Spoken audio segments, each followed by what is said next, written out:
ये बड़े पीर दस्तगीर हैं जिनकी तरबियत का आलम दुनिया से जुदागाना है। इसीलिए खुद फरमाते हैं, हमारी बारगाह का अंडा भी लोगों की मुर्गियों से भारी है।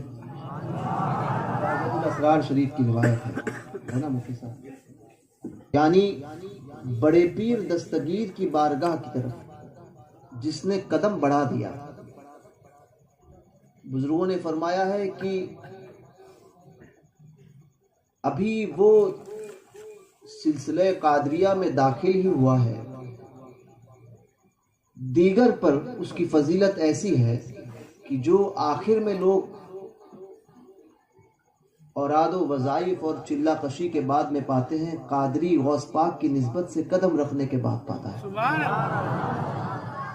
आप देख लीजिए, यह 8 साल का बच्चा है, एक 8 साल का बच्चा।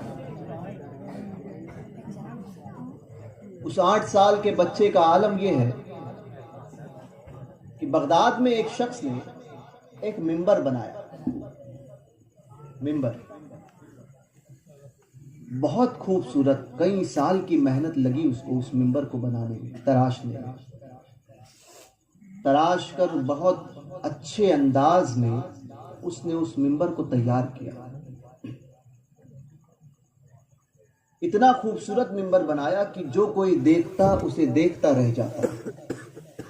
उसकी खूबसूरती का चर्चा और उस मिंबर का चर्चा दूसरे ममालिक में होने लगा। लोग आते देखते, यहां तक के बड़े बड़े रईस, वजीर और बादशाहों ने तक उस मिंबर को देखा। और हर कोई चाहता था कि ये मिंबर हमारे महल में लगे, हमारे घर में लगे। कोई कहता कि मैं मस्जिद बनवाऊंगा, उसमें इस मिंबर को लगाऊंगा। मुंह मांगी कीमत देने के लिए लोग उसको तैयार थे। मगर ये एक अजीब शख्स था कि जिसने सालों साल लगाए मिंबर को बनाने के लिए, और उसके बाद में मुंह मांगी कीमत आ रही है बादशाहों की तरफ से। एक बादशाह नहीं, कई बादशाह जो कीमत चाहते हैं वो कीमत देने को वो तैयार हैं। उसके बावजूद भी ये बेचने को तैयार नहीं है। बड़े बड़े वजीर, बड़े बड़े लोग, पैसे वाले लोग, कोई अपने महल में लगाने के लिए, तो कोई ये कह रहा है कि हम अपनी मस्जिद बनाएंगे उसमें लगाने के लिए। मगर ये तैयार नहीं, किसी को, सबको मना कर रहा है। बाज लोगों ने कहा ये पागल हो गया है।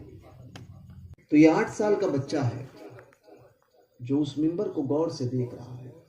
लोग आते थे जाते थे कि 8 साल का बच्चा।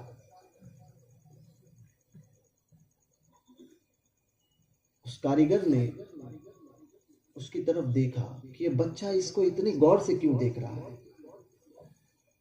पूछा, बेटा तुम इस मिंबर को क्यों इतने गौर से देख रहे हैं? जिसके पास हजारों की बोलियां, लाखों की बोलियां उस वक्त में मुंह मांगी कीमत लग चुकी थी उस मिंबर को बेचने के लिए। जो चाहो, जो जिस कीमत में चाहो इस मिंबर को हमें दे दो, जो तुम्हारी मर्जी।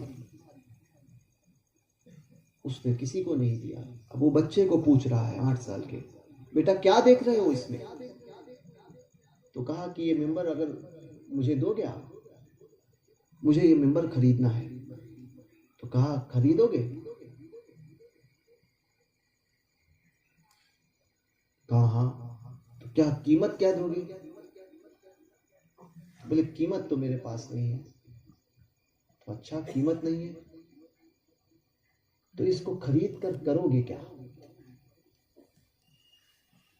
इसको लेकर करोगे क्या? अब उस बच्चे का जवाब था, उस बच्चे ने जवाब दिया था कि इस मिंबर को लेकर मैं बैतुल मक़दस में मस्जिद अक्सा में लगाऊंगा। मस्जिद अक्सा में लगाऊंगा। ये सुनना था जो सालों साल जिसकी मेहनत थी, जिसके लिए उसने खर्च की थी। उसने उस बच्चे को कहा कि मैंने आज ये तुम्हें मिंबर दे दिया।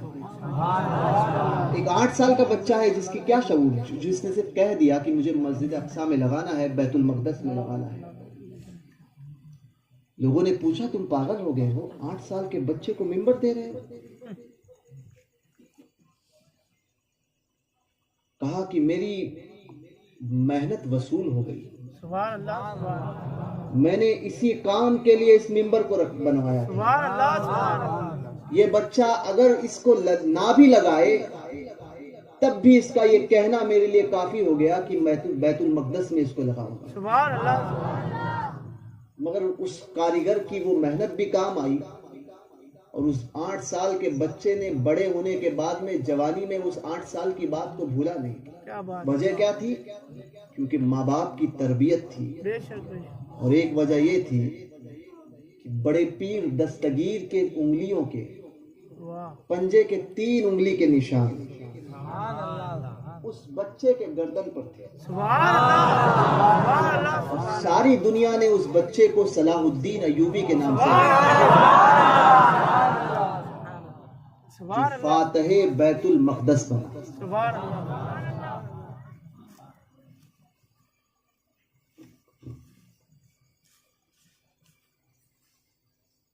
बड़े पीर दस्तगीर ने सलाहुद्दीन अयूबी के बचपन में अपना दस्ते पाक रखा था। सुभान अल्लाह, 3 उंगलियों के निशान उसके गर्दन पर थे और उसको इस बात का यकीन था कि कटूंगा तो नहीं कभी, सुभान अल्लाह, सुभान अल्लाह, क्योंकि गौस पाक ने अपनी उंगली के निशान रखे, सुभान अल्लाह। हाथ रखा है। क्या दबे जिस पे हिमायत का हो बन जाते, क्या बात है, सुभान अल्लाह।